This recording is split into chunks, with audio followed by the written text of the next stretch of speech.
L'autre jour, il y avait un peu de vent. J'étais à la maison, devant la porte-fenêtre, et on voyait les arbres qui bougeaient dans tous les sens. C'est beau, mais les animaux ont peur tout de suite. Les chats sont rentrés à toute vitesse. Nous allons parler justement de ce vent ce matin. Quelque chose, nous dirons tout à l'heure quelqu'un, qui est là, qu'on ne voit pas, et pourtant qui peut nous remuer. C'est l'Esprit Saint. Alors on va voir qu'est-ce qu'il fait, qu'est-ce qu'il a fait à travers l'histoire. Une autre image qu'on peut prendre, c'est quelle est votre équipe de foot, si vous vous intéressez au foot, mais à autre chose. Il y a le ski en ce moment. Pour qui êtes-vous ? On ne parle que des vainqueurs ou des vaincus. On parle rarement de celui qu'avant on appelait l'entraîneur et que maintenant on appelle le coach. Il y est pour une grande partie. C'est lui qui va motiver les gens, les secouer, leur dire de mauvaises paroles, des paroles dures à la mi-temps si ça se passe pas bien. Mais c'est pour qu'ils gagnent. Alors on a parlé de vainqueurs ce matin, j'aimerais aussi parler toujours de ce même esprit, dans l'autre sens. Il est le consolateur. Ceux qui n'arrivent pas à lutter, à vaincre ou à tenir debout. Quand le vent est trop fort, on se casse la figure. Vous avez vu cette semaine, je sais pas, le nombre de camions qui sont tombés sur les autoroutes. Pourtant, c'est 38 tonnes, c'est plein. Et ça se couche. Il peut être les deux. À la fois celui qui dérange, qui va plus loin en tout cas de ce qu'on peut penser, et en même temps celui qui peut nous redresser, nous consoler. On va parler aujourd'hui donc de l'Esprit Saint. C'est quelqu'un dont on parle très peu, et justement je pense que cette image du vent et de la tempête est là pour nous aider à comprendre ça. Le vent, on ne le voit pas. Le vent. On voit une force, on voit quelque chose. C'est par ses effets qu'on sait qu'il y a du vent. Mais il est là. Et l'esprit peut être cette image-là qu'on peut prendre pour nous. Le mot esprit, autant en hébreu qu'en grec, veut tout à la fois dire esprit, vent, souffle. C'est exactement ça. Et donc, on va faire un petit peu, à travers l'histoire, rapidement, l'œuvre du Saint-Esprit. Dans l'Ancien Testament, parce que l'histoire commence dans l'Ancien Testament, en général, si je dis Esprit Saint, vous pensez tout de suite à Pentecôte. Ouais. Mais ça n'a pas commencé là. Ça a commencé bien avant. Dans le passage que tu as lu dans le psaume 104, justement, je m'attendais à ce que tu dises ce verset et tu ne l'as pas lu, mais tant mieux, tu as mis en avant autre chose. Dans les versets 29 et 30, il dit « Tu leur retires le souffle, l'esprit, et ils expirent. » Au verset 30, « Tu envoies ton esprit, ton souffle, et ils sont créés. » L'esprit est déjà là dès le début. Quand on regarde dans Genèse chapitre 1, c'est le chaos. Le tohu-bohu. Et là, on voit l'esprit qui plane au-dessus de tout ça. Et une fois qu'il a plané, une fois qu'il est passé par là, les choses sont remises en ordre. On peut commencer la création. Le bazar est terminé. On rentre dans une nouvelle étape. Et là, dans l'Ancien Testament, on va être dans la première étape. On va voir, il y en a 3. Dans l'Ancien Testament, après la venue de Jésus, après Pentecôte, et puis après nous. Alors, rapidement, dans l'Ancien Testament, donc, il est toujours participant de la création. Il est celui qui donne la vie à chaque être humain. On vient de lire le psaume 104, mais dans Job 33,4, par exemple, l'Esprit de Dieu m'a créé, le souffle du Tout-Puissant m'anime. Il est là pour pour nous faire bouger, tout simplement. Hein. Et dans l'Ancien Testament, on voit surtout l'Esprit qui vient donner une mission, pour accompagner une mission, pour que les gens fassent quelque chose de particulier. Et là, on va pas s'attarder énormément parce qu'on n'a pas le temps, mais le premier personnage dans la Bible dont il est dit qu'il était rempli du Saint-Esprit, ça n'est pas dans le Nouveau Testament, hein. C'est dans l'Ancien Testament. Et encore, c'est pas pour glorifier Dieu, pour aller crier sur les places, etc. C'est tout simplement un artisan pour qu'il puisse faire ouvrager, donc c'est pas ça, hein. Œuvrer, merci, les objets du temple. Et il est même dit que son compagnon aussi a reçu de cette aide-là. J'ai rempli Betsaléel de l'Esprit de Dieu, d'esprit de sagesse, d'intelligence, de savoir-faire pour toutes sortes d'ouvrages. Et là, on va peut-être se rendre compte que dans l'Ancien Testament, l'Esprit Saint n'est pas spécialement spirituel. C'est-à-dire, il s'occupe pas spécialement, à part là dans le temple, il n'est pas là pour sauver les gens, il n'est pas là pour parler de Dieu. Dans les prophètes, si, hein. Mais avant, dans les autres personnages, il est plutôt là pour mettre de l'ordre. Parce que une fois qu'on attaque les leaders, les responsables, on a une première étape. Joseph qui descend en Égypte, et là, le pharaon, il est épaté parce qu'il est capable de deviner les rêves, etc. Et puis, à l'époque de Moïse dit, oh, s'il y a trop de gens, j'arrive pas à gérer tout ça. Et le Seigneur dit, écoute, tu ramènes 70 anciens et je vais répartir une partie de ton esprit sur chacun d'eux. Partage collectif. Et avec Josué, c'est un peu la même chose. Josué, c'est le successeur de Moïse. Et Dieu dit à Moïse, prends Josué, c'est un homme en qui réside l'esprit. Tu poseras ta main sur lui, tu le feras tenir devant le prêtre Éléazar et devant toute l'assemblée, et tu lui donneras des ordres, et tu lui transmettras une partie de ton autorité. Vous voyez, l'Esprit Saint, c'est d'abord quelqu'un qui va aider à réaliser quelque chose d'indispensable, quelque chose à faire. À partir des Juges, justement, là, on est dans une étape où l'Esprit Saint, il est très conquérant quand même. Hein. Les Juges, ils sont là, Israël est en train de s'installer, ça se passe pas toujours très bien avec les tribus autour, et il faut se défendre.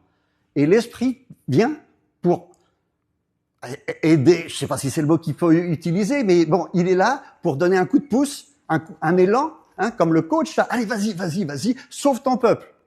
C'est pas très spirituel en soi, hein, mais c'est indispensable, c'est la survie qui est en jeu. Donc, on en a des bons, Othniel, Gédéon, Jephthé, et puis on a Samson dans le lot. Attendez, Samson, il a reçu l'Esprit de Dieu, lui? Oui, c'est marqué comme ça. Il est même marqué que quand sa compagne, si on peut dire ça, lui coupe les cheveux, il croyait que l'Esprit de Dieu était toujours sur lui. Il le croyait, mais ça n'était plus vrai. Il s'en est pas rendu compte. Et c'est seulement une fois qu'on lui a crevé les yeux et qu'on l'a attaché, hein, il a demandé d'être mis entre deux colonnes, qu'il reprit et que Dieu lui donne son esprit pour pouvoir casser tout ça. C'est pas l'image qu'on a, hein. C'est pas l'image qu'on a. Mais elle est là. Les rois. On ne mentionne que Saül et David avec la venue de l'Esprit. C'est les deux premiers. Hein. C'est Samuel, le prophète, qui est envoyé pour reconnaître, oindre, consacrer le premier roi, Saül. On t'en a parlé tout à l'heure. Malgré l'Esprit, il désobéissait sans arrêt, quoi.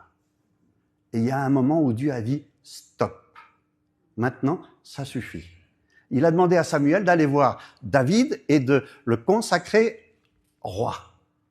Et le texte nous dit quelque chose de surprenant à ce passage-là, c'est que l'Esprit descendit sur David et enfin, il n'y a pas le temps, hein, mais en même temps, l'Esprit est reparti de Saül. Et ça va encore plus loin parce qu'il nous dit que Dieu envoya dans Saül un esprit mauvais. C'est difficile à comprendre tout ça. David, lui, c'est le bon roi, hein, c'est l'auteur des psaumes. On va avoir avec lui quelque chose qui peut nous étonner, nous chrétiens. Souvent, on entend dire que dans l'Ancien Testament, l'Esprit, il est donné à un moment donné pour une mission seulement.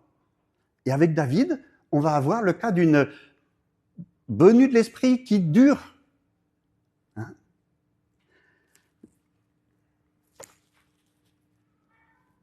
L'Esprit de l'Éternel vint sur David à partir de ce jour et par la suite. Et c'est ça qui peut expliquer dans le psaume 51, verset 13, David dit « Ne me rejette pas loin, ne me retire pas ton Esprit Saint, rends-moi la joie de ton salut. » Il avait fait une énorme faute. Hein. Faut se rappeler, il a fait venir une femme qu'il a vue de loin, il a couché avec elle et il a fait tuer son mari pour pouvoir la garder. Il y aurait de quoi l'enlever, cet Esprit Saint. Hein.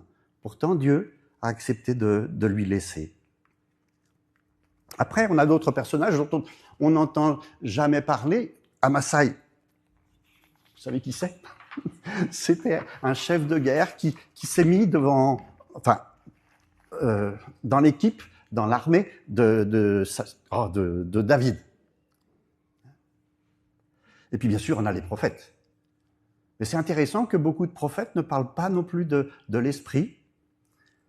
On a le premier cas qui est un tout petit peu bizarre, c'est Balaam. Attendez. Moab, c'est une tribu à l'est de la mer Morte, et les Israélites, quand ils venaient depuis le Sinaï, devaient passer par Moab pour rentrer dans la terre promise. Et donc, le roi de Moab, il a fait venir de Mésopotamie, donc de là-bas en Irak ou en Iran, hein, un devin, Balaam, pour maudire Israël. Le devin vient, et au lieu de maudire, l'Esprit descend sur lui et il bénit Israël. L'Esprit peut aller même chez des non-croyants. Hein? Élisée, on passe vite, hein. Élisée, c'était le disciple d'Élie, un grand prophète, et quand Élie va être emporté, il dit à Élisée, « Qu'est-ce que tu veux que je fasse pour toi ?» Et il dit, « Donne-moi une double mesure de ton esprit. » Alors, c'est pas systématiquement 2 fois plus. C'est certainement la part que l'on donne à l'aîné. Hein? Donc, quelque part, il demande à être reconnu comme son successeur. On va passer rapidement sur les autres prophètes. Hein? Il y en a qu'on connaît même pas. Ézéchiel, Daniel, ceux-là, on les connaît.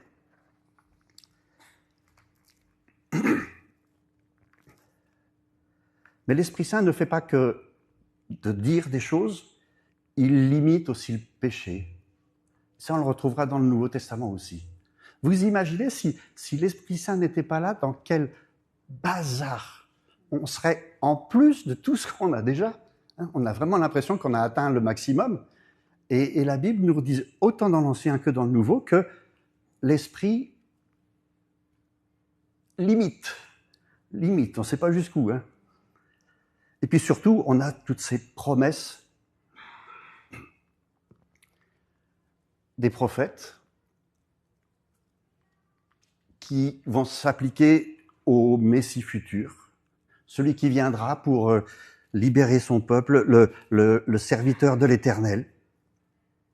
L'Esprit du Seigneur, de l'Éternel est sur moi, parce que l'Éternel m'a consacré par onction pour annoncer la bonne nouvelle aux pauvres, etc., etc., etc.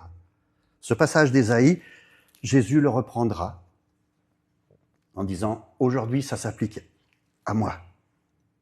Et puis, il y a un passage dans l'Ancien Testament que nous, protestants, n'utilisons jamais, mais que les catholiques utilisent toujours par rapport au don du Saint-Esprit. Ah oui, oui, oui. Quand vous demandez aux catholiques quels sont les 7 dons du Saint-Esprit, ils ne pensent pas du tout au Nouveau Testament. Ils pensent à Ésaïe 11, 2. L'Esprit du Seigneur reposera sur lui, c'est-à-dire le Messie, hein. Esprit de sagesse, d'intelligence, de conseil, de force, de connaissance, de crainte du Seigneur et de piété.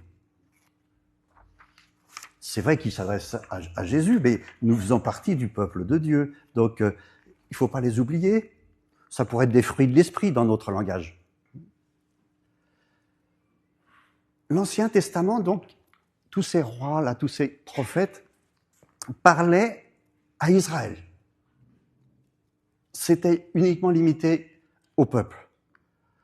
Et puis, à partir de certains prophètes, dont surtout Ésaïe, Zacharie, Malachie, etc., on va voir qu'il y a déjà des promesses que dans le futur, Dieu ouvrira ses portes, fera venir à Jérusalem des gens de toutes les nations. Des gens qui, normalement, n'ont rien à faire dans le culte. Ils sont pas autorisés même. Des eunuques, ils étaient absolument interdits dans le temple. Et pourtant, déjà, il y a plein de prophéties là-dessus. On ne peut pas rentrer dans le détail, mais c'est une étape qui est annoncée, prévue.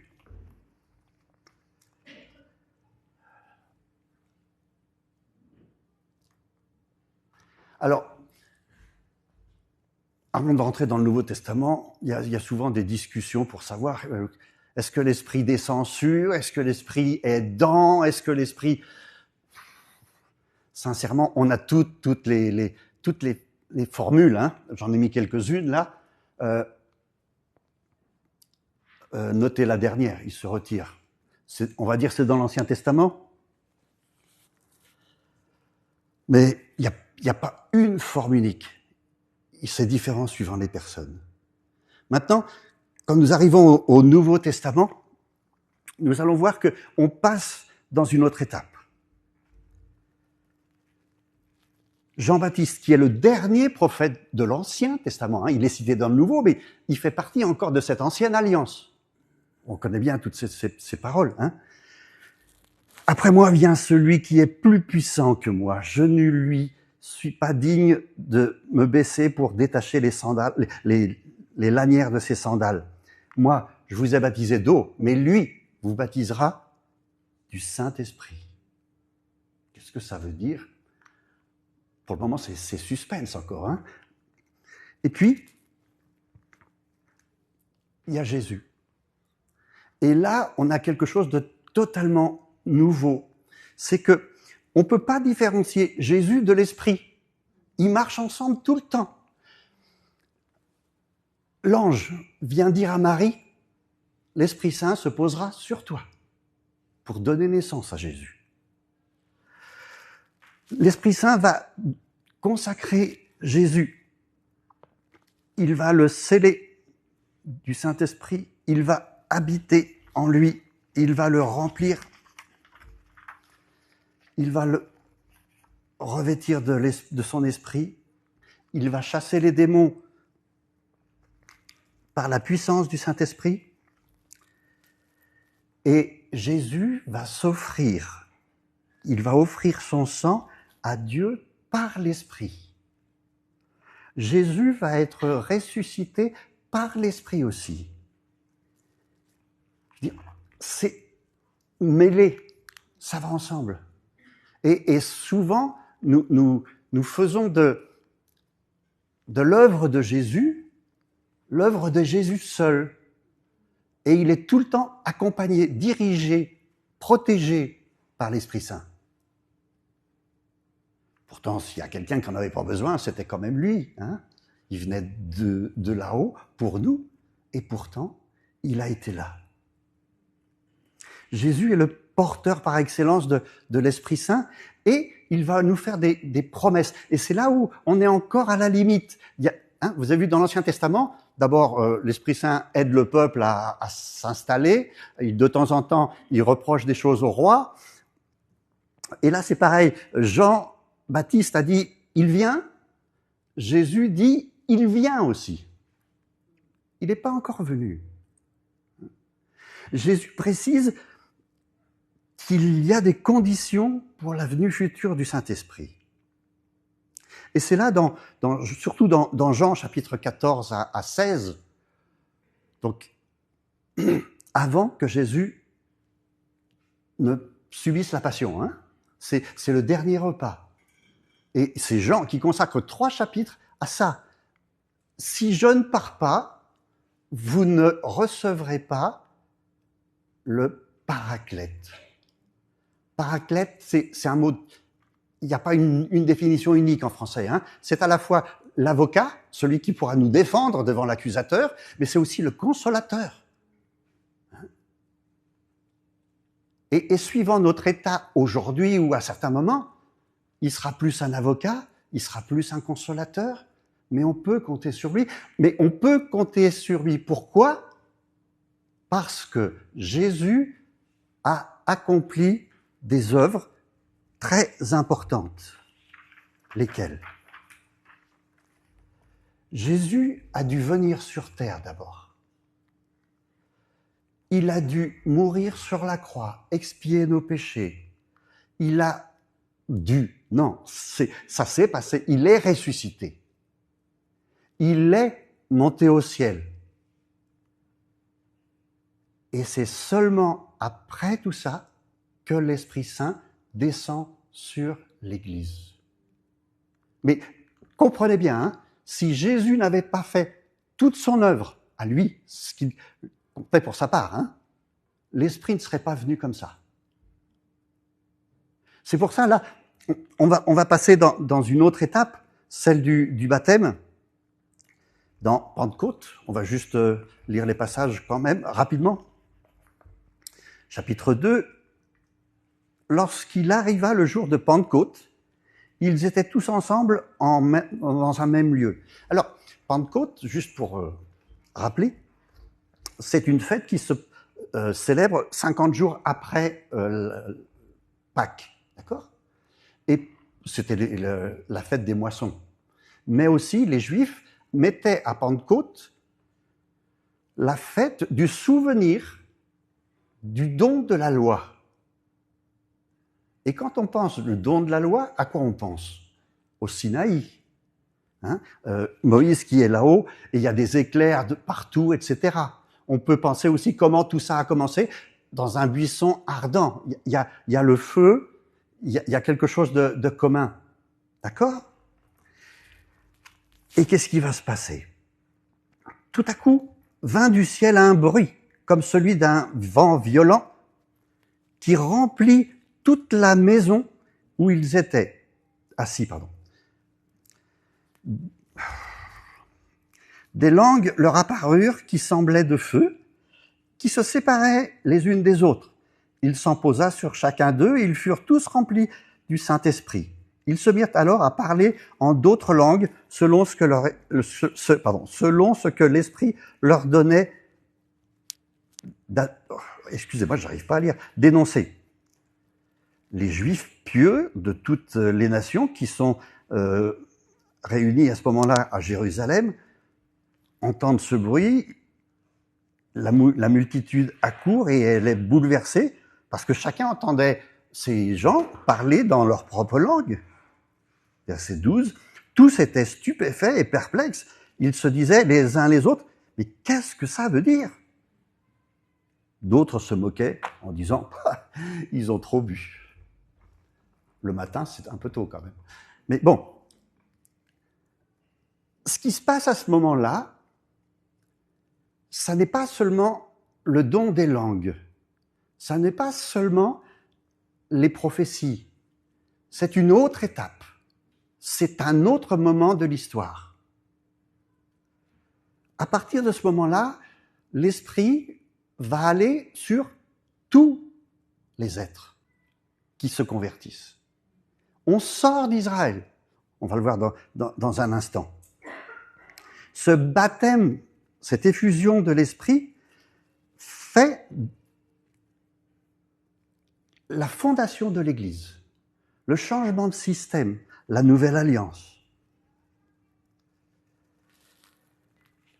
Et ce don est donc donné aux disciples à Jérusalem. Alors certains contestent en disant c'est uniquement les apôtres, d'autres disent tous les 120 qui étaient réunis. Le texte n'est pas clair, on ne peut pas le dire, il n'y a pas de détails. Mais ce qui est intéressant, c'est de voir qu'avec Pentecôte, on se retrouve exactement à la restauration de Babel. À Babel, Dieu a divisé les gens en leur donnant des langues différentes parce qu'il voulait monter trop haut. Et là, Dieu restaure cette possibilité de communiquer les uns avec les autres avec on ne peut pas dire, c'est pas une langue céleste, puisque là, il est question de chacun peut parler la langue de l'autre. Et ça va ce phénomène va se répéter, à Pentecôte, un peu plus tard à Jérusalem, il y a Jean et Pierre qui sont arrêtés par les autorités judaïques parce que ils provoquent des tumultes dans la ville. Je vais y arriver, d'accord? Et on leur dit mais pourquoi vous faites tout ça? Il fait nous on nous a donné une mission, c'est d'annoncer, de dire que Jésus est le Sauveur, celui qui est venu payer tout ce qu'il fallait payer. Et donc les autorités disent ne recommencez surtout pas, et on les laisse sortir. Et quand ils arrivent retrouver les autres frères, ils commencent à prier, et puis ils furent tous remplis de l'Esprit Saint, et ils continuaient à annoncer la parole de Dieu. Là, on est encore dans le territoire israélien. L'étape suivante, chapitre 8, les apôtres à Jérusalem entendent que du côté de la Samarie, il y a des gens qui se sont convertis. Et ils vont voir ce qui se passe. Et ils voient qu'ils n'ont pas reçu le Saint-Esprit. Alors, c'est difficile d'expliquer exactement comment, mais souvent on dit que à chaque nouvelle étape, il y a des apôtres qui sont là pour s'assurer que ça s'est bien passé, que les gens sont vraiment convertis, et que c'est eux qui, par imposition des mains, souvent, mais pas tout le temps, vont donner l'Esprit. Et c'est ce qui se passe là. Pardon. Ils vont recevoir l'Esprit Saint, Paul, au chapitre 9, va vers Damas pour enfermer des chrétiens. Il est encore juif pur et dur, Et sur la route, on sait bien, Jésus lui apparaît et il tombe aveugle. Et Dieu parle à Ananias en disant écoute, va voir Saül. Il s'appelait Saül encore à l'époque. Et donc il lui impose les mains, il retrouve la vue et il dit aussi qu'il l'a baptisé de l'Esprit. Mais il n'y a pas de phénomène mentionné. Après, encore une étape dans Acte 10, il y a Corneille, un Romain, qui est dans sa maison et qui a une vision. Et il ne comprend pas à quoi correspond cette vision. Il y a Pierre qui va venir chez lui et qui va lui expliquer tout ça. Et pendant qu'il prononçait son sermon, on dirait aujourd'hui, l'Esprit descendit sur eux, tous, tous, ceux qui écoutaient. L'Esprit était aussi répandu sur les païens, et ça étonnait cette fois-ci, non pas les non-croyants, mais, merci, les juifs convertis. Comment ça? Dieu donne son esprit à des non-juifs? C'est quoi ça? C'est une révolution pour eux. Et puis le dernier cas mentionné, c'est à Éphèse, chapitre 19, Paul se retrouve à Éphèse, et là, il y avait un petit groupe qui s'était constitué, et il leur demande « Est-ce que vous connaissez le Saint-Esprit ?» Le baptême, le baptême, oui, on a été baptisé du baptême de Jean, mais c'est tout, quoi, hein. Vous voyez, le niveau d'instruction n'est pas toujours évident, hein. Mais bon, et là, Paul prie pour eux, et ils reçoivent le Saint-Esprit. On va sauter rapidement Paul, parce que le temps passe. Je voudrais juste mentionner quelques passages.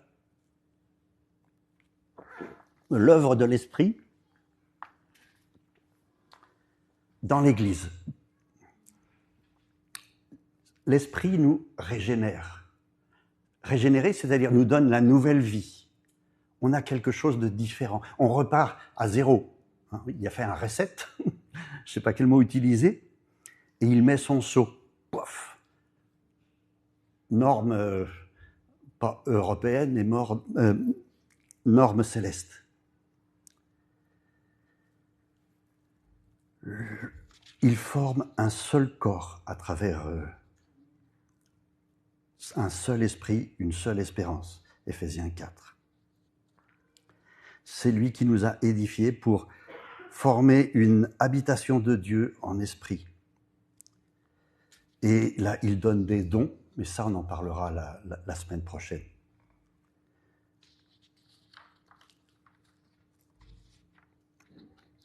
Ce qui ressort dans l'Ancien Testament, du Nouveau Testament, et que Paul va beaucoup insister, c'est Éphésiens 5, 18. Soyez remplis de l'Esprit. Et c'est étonnant parce que juste avant, il a dit arrêtez de vous saouler. C'est-à-dire, arrêtez de vous remplir de vin, quoi. Hein. Soyez remplis de l'Esprit. Et si on peut poser une question, c'est quand vous allez à la pompe pour la voiture, vous faites le plein, vous mettez 50 €. On ne demande pas au Seigneur de l'aide pour faire 50 km. On demande à Dieu de nous remplir, de pouvoir continuer, d'avancer. Un autre domaine dans lequel on retrouve beaucoup l'esprit, c'est par rapport à la Bible. C'est l'esprit qui inspire l'écriture, c'est l'esprit qui illumine les croyants pour comprendre l'écriture, c'est l'esprit qui utilise encore aujourd'hui la parole par les prophètes qui l'avaient instruit. Oh, qu'est-ce que j'avais là? Jésus. Oui, ça c'était les 7 textes qui parlent du baptême de l'esprit. Ce qui est juste à noter, c'est que jusqu'à Actes, c'est la même chose. Hein. C'est Jean, c'est les paroles de Jean. Hein. Après moi viendra quelqu'un qui vous baptisera. Ça n'est que dans Actes et dans Corinthiens où on a à nouveau cette idée de baptême de l'esprit. On y reviendra dans un instant, parce que ça pose parfois des confusions chez certains. On va passer rapidement sur l'histoire de l'Église. Dans l'histoire de l'Église, il y a 2 écoles principales. Il y a ceux qui disent que les dons se sont terminés soit avec le dernier apôtre, soit avec le canon, quand tous les livres du Nouveau Testament ont été donnés, il n'y avait plus besoin de révélation. Mais il y a quand même eu des choses qui ont toujours existé. Alors certains mettent en avant un tas de miracles, ça c'est vrai, je dirais, il y a toujours eu des guérisons, il y a toujours eu des œuvres de l'esprit. Hein. D'autres essayent de trouver des preuves du parler en langue à travers l'histoire. Là, c'est plus difficile quand même.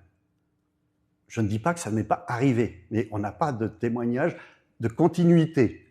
De continuité. Alors, l'année dernière, on a célébré le concile de Nicée. Hein. C'est là où les chrétiens, ils étaient divisés sur qui était Jésus. Est-ce que c'est un homme? Est-ce que c'est un Dieu? Ils sont donc arrivés au terme Jésus, il est Dieu et homme en même temps. Ça, c'était en 321. Attendez. 25, pardon. Hein. Et dans le fameux credo, je crois en Dieu, le Père Tout-Puissant, etc., Il y a juste une ligne. Je crois en l'Esprit Saint. Point. D'accord? Mais c'est quoi l'Esprit? Pour beaucoup, l'Esprit, c'était juste une force, une aide. Et c'est vrai que quand on pense au vent, c'est totalement impersonnel. Hein? La seule image qu'on ait du Saint-Esprit, c'est la colombe qui vient se poser sur la tête de Jésus. C'est les langues de feu pour les apôtres, mais c'est tout. On n'a pas de visualisation, mais on n'en a pas plus du Père. Hein? D'accord? Et donc, en 381, c'était devenu un tel méli-mélo. Vous voyez, ça n'est que 60 ans plus tard, en gros. Hein? Ou alors là, on a développé la partie du Saint-Esprit. Je crois en l'Esprit Saint, qui est Seigneur, qui donne la vie, qui procède du Père. Alors, cette partie-là n'était pas dite à l'époque. Et ça va être la cause de la division entre les catholiques et les orthodoxes. Ça n'était pas dans le credo de l'époque, d'accord? C'est les catholiques qui l'ont rajouté en 400 et quelques, je me souviens plus, à un concile à Tolède, en Espagne. D'accord. Ils ont rajouté « et du Fils ». Dans un sens, ça se comprend. Ils procèdent, nous on dirait plutôt, si on était honnête, « ou du Fils ». D'accord? Là, on enlève l'ambiguïté. Avec le Père et le Fils, il reçoit même adoration, même gloire, et il a parlé par les prophètes. Voilà, le problème est réglé. Il manquerait pas quelque chose? On tourne autour du pot. Il n'est pas dit qu'il est de même substance que le Père et le Fils. En gros, il n'est pas dit clairement qu'il est Dieu. Hein? On ne dit pas qu'il a la même nature. C'est juste un détail. Hein? C'est pour montrer qu'il y a toujours eu des tensions sur certaines doctrines plutôt que d'autres. Hein? À partir de 400, en gros, hein, c'est vrai que les dons spectaculaires ont tendance à disparaître, à être moins visuels. D'accord? On va passer très vite.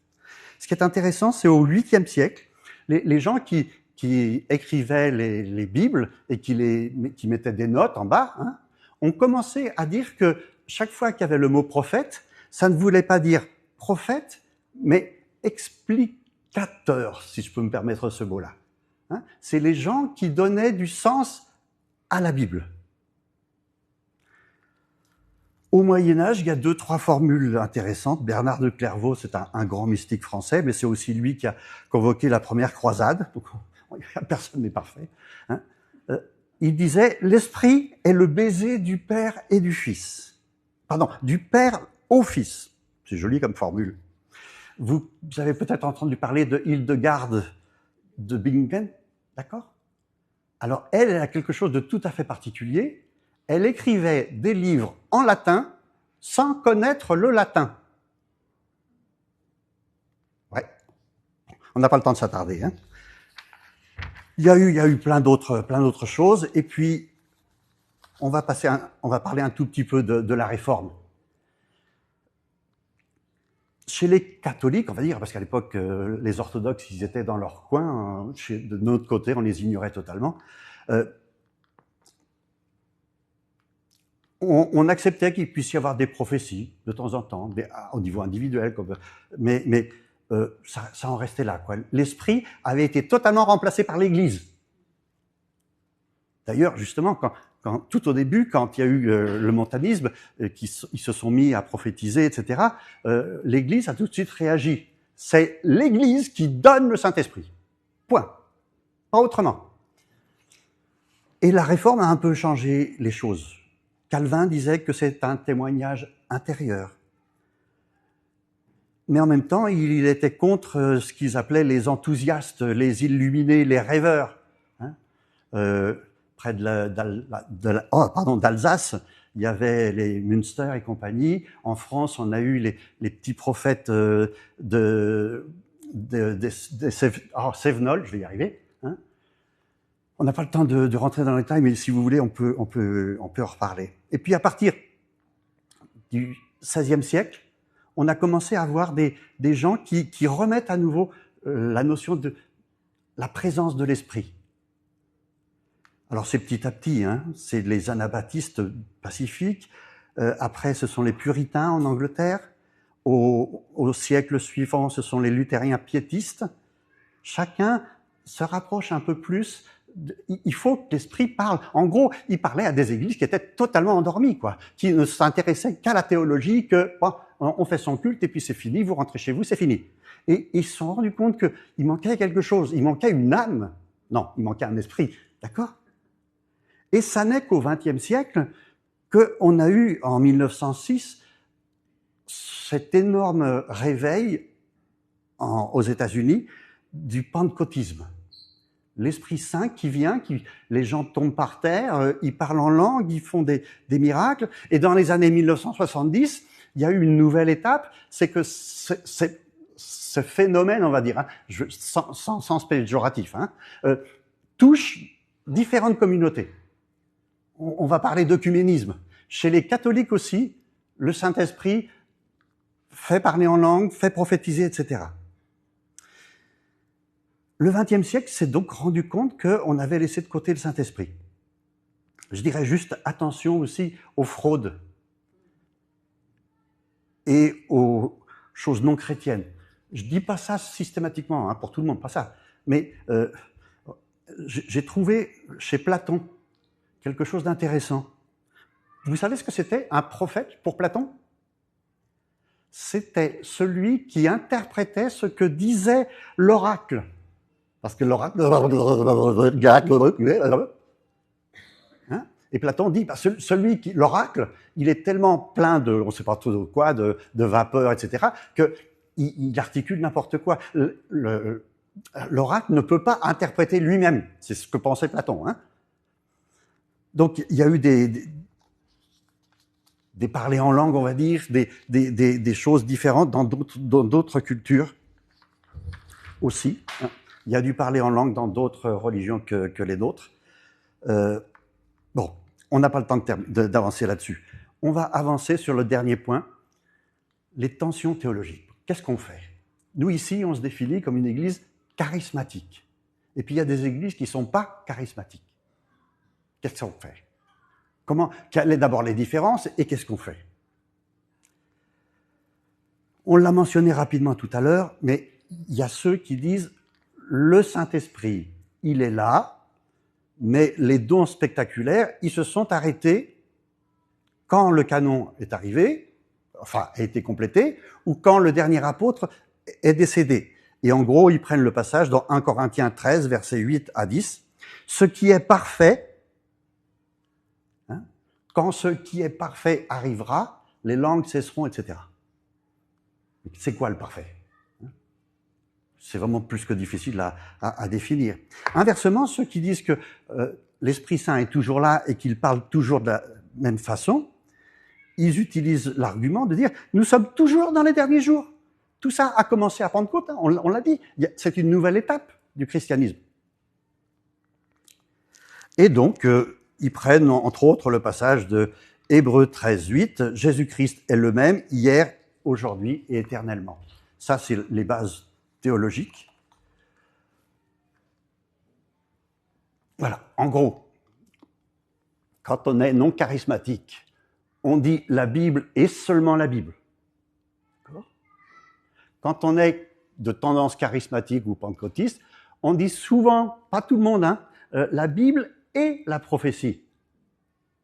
J'en dis pas plus. Hein. Dieu parle encore aujourd'hui. Pour la conversion, c'est le salut, c'est l'œuvre complète de l'Esprit au moment de la foi. Hein, c'est ce qu'on appelle le baptême du Saint-Esprit. Il vient une fois pour toutes. Chez certains charismatiques, hein, il y a différents niveaux, ils font souvent une distinction entre le moment où on a reçu le salut, on s'est converti, hein, et le moment du baptême dans l'Esprit, qui peut être pas au même moment. Hein. Certains parlent d'une deuxième expérience. Je caricature, hein, on n'a pas le temps.